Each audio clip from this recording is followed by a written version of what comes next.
എന്തേ ഒന്നും ശരിയാകുന്നില്ല. കണക്ക് കൂട്ടലും കഴിക്കലും ഒന്നും നോക്കുമ്പോൾ ഒന്നും ശരിയാകുന്നില്ല. അപ്പോൾ എല്ലാം ശരിയാകും.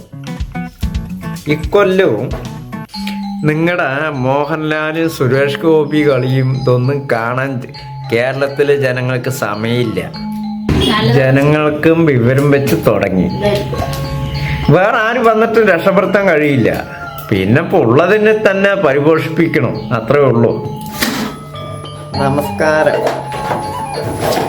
പിന്നെ പല ആൾക്കാരും പറയുന്നുണ്ട് പിണറായി വിജയൻ മൂന്നാമത് പാർട്ടി ഭരണം നടക്കില്ല എന്നുള്ളത്.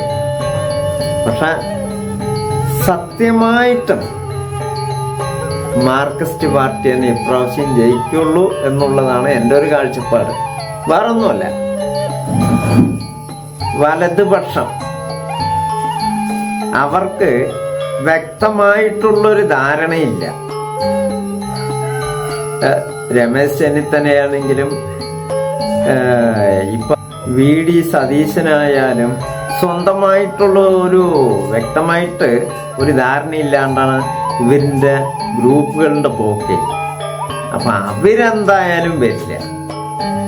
പിന്നെ വേറൊരാൾക്ക് തൃശ്ശൂർ അങ്ങോട്ട് കിട്ടിയപ്പോഴേക്കും അയാൾക്ക് എന്താ പറയണെന്നുള്ളത് അയാൾക്കേ ബോധമില്ല.